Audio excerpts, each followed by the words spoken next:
The long-awaited Warzone 2 and DMZ are finally here, and listen, this is not a horror game, but Warzone 2 genuinely has one of the scariest things I have ever seen in a video game. Just look at this.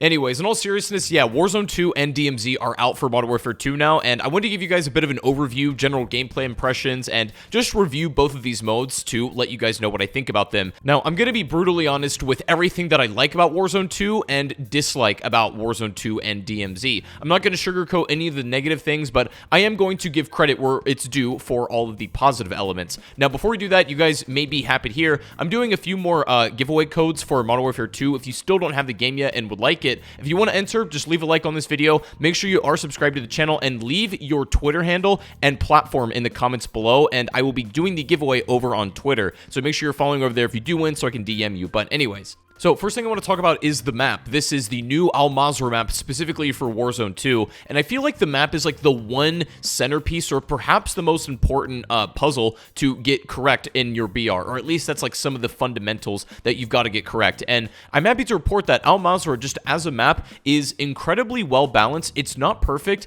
but the size of it and the pace of it seems to work pretty well, whether you're playing solo, squads, duos, or what have you. Now, let me clarify what that means and where that's coming from. I generally regard a BR map to have a good pace if you have these bouts of really intense action followed by some slower periods, and then it kind of, comes and goes in waves as the match goes on. To me, that is the sign of a good map. I know that, Call of Duty had like Rebirth Island and stuff, and that map is so incredibly small, it pretty much plays like a multiplayer game or just a big ground war map with how quickly you engage and respawn and all that kind of stuff. This plays like a true BR format, if that makes sense. You do have these slower punctuations of downtime where there's not much action going on, specifically after the initial early game where you can either, go and raid strongholds, continue to loot, or just do whatever. You have these nice waves of up and down time, which I think is great, but the map flows really well too. I don't think the map is as visually appealing as Verdansk was in original Warzone, but maybe I'm just getting used to it. It's okay looking, I guess. It's very bland, but when it comes to just literal map design, I think it's actually on one of the better ends of the BR map spectrum. While again, not perfect and it's got some pain points,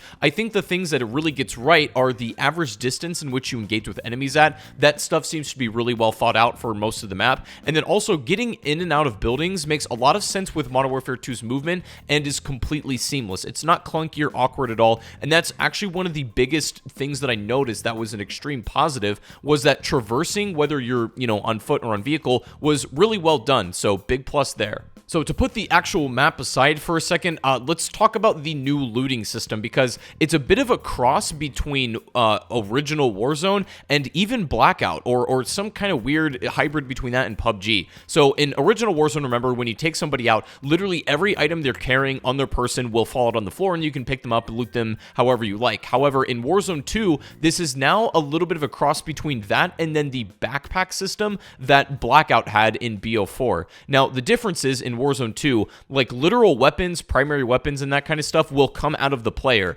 However, any other equipment like ammo or armor plates, etc., will be in their backpack. But the thing is, the backpack is a lot more well thought out and intuitive than the one in BO4. So I actually thought this was going to be one of the biggest detriments to the game and was really going to make it feel clunky and slow, but it's honestly not too bad in that regard. I do think that the original Warzone system where everything just pops out may still work a bit better for this game. Not entirely sure, but I'm willing to give the new backpack system a try. And also, many of the things that you want to pick up anyways from backpacks are automated, so you don't have to manually click on a lot of things. It's a bit more intuitive than I'm probably making it sound. Once you get in game, you'll kind of know what I mean, but it's definitely a positive for me. But there's a few concerns that I have with it. I believe it'll probably get tweaked and polished as Warzone 2 goes on, but it's like a pretty good basis right now.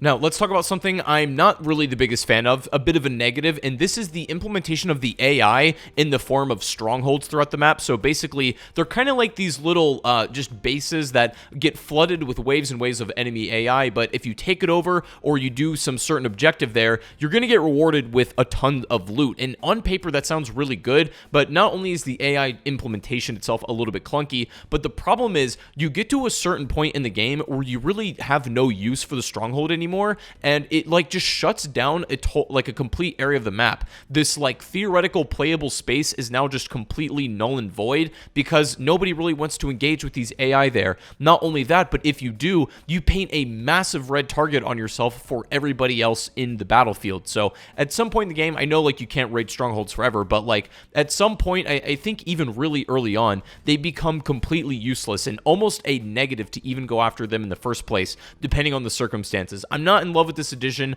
I like the idea of literally just every player being a real human, but there's some weird mix with bots occasionally, so it's a little bit awkward, but I think this will see some tweaking at some point. Now, when it comes to gameplay pace, this is where I actually have a suggestion for improvement, or at least just want to throw this idea out there. Now, Warzone 2 plays a lot slower compared to original Warzone in terms of how players move about the map, because you have way less tools at your disposal for moving around the map to begin with. It's way less movement-based, and there's not as much of an emphasis on that. But the problem with that, in my eyes, is also that the time to kill in Warzone 2 is really fast. Like, it doesn't seem like you have as much health as you would like, so it ends up feeling a little bit just like a system of random. If you happen to make the wrong guess, or if you happen to walk into somebody's line of sight, you don't really have enough health to react to it, and you don't have the movement to get out of that situation either. So it's a bit of a conundrum, and I think the compromise for this is either give us some more movement, toolkits to play with to actually, change up how gunfights engage and interact, and give aggressive players something they can use to turn the tide of situations if they need to.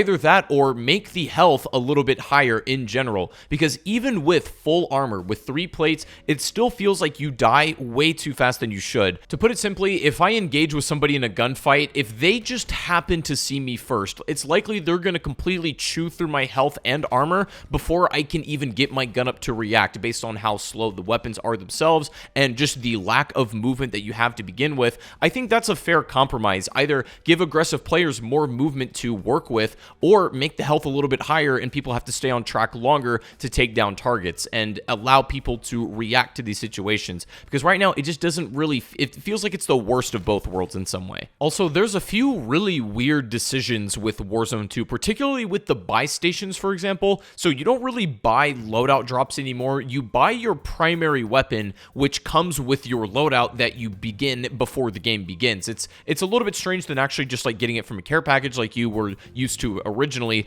Also, buy stations can be out of stock of things. I believe you can purchase 1 UAV for a buy station, and then it's just like gone until they, somehow restock. It makes the cash economy of the game feel really weird sometimes. You have like a lot of money, you don't know where to spend it, and I'm not the biggest fan of that. However, the Gulag system, I'm going to be honest, I like it a lot more than I thought I was going to. This is literally just the original Gulag, but it's 2v2 instead, and also there's a juggernaut called the Jailer that if you're taking too long, he'll come in and, speed things along for you, either kill you, or if all of the players kill him, then they all subsequently get released. It's pretty cool, but it just adds a new dynamic to the Gulag that we haven't seen before, and it's like genuinely an innovation on the original concept of this. So I like this a lot better than what it was originally. While it's not crazy, I think it's a step in the right direction, and it makes Warzone 2 certainly feel distinct. Also, the layout of this Gulag is much bigger, meaning that there's a lot more room for creative play instead of just like, I hated the original Gulag where it's just like literally flip a coin. If you pick the right lane, you win. If you don't, sorry, you lost. It's like,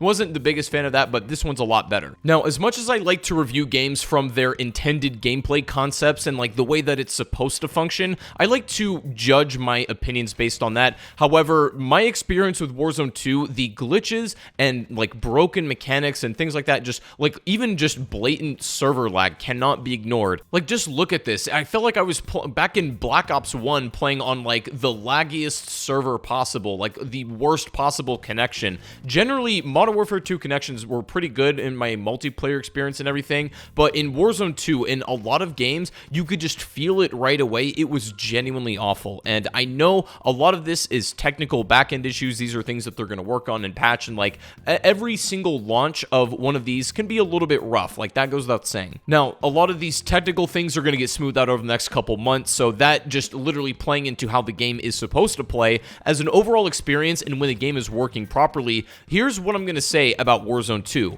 It's literally more of original Warzone with a few variations to the pace of gameplay. And look, that's fine. If it was totally different, some people would be off-put. People want the same thing they got last time, and they like the familiarity. But if you were expecting Warzone 2 to be this like big, massive, from the foundations and from the groundwork overhaul of the game, and you're expecting something completely different to what we played, then you're going to be a little bit disappointed because it's not that. It's very much of what you're used to from the original Warzone experience. However, the differences are being it's a bit more of a blend with slower paced BRs like a PUBG or, man, even Blackout. You still have that, like, you know, staple Call of Duty core class customizability with your loadout weapons, and which I really think separates Warzone as a BR.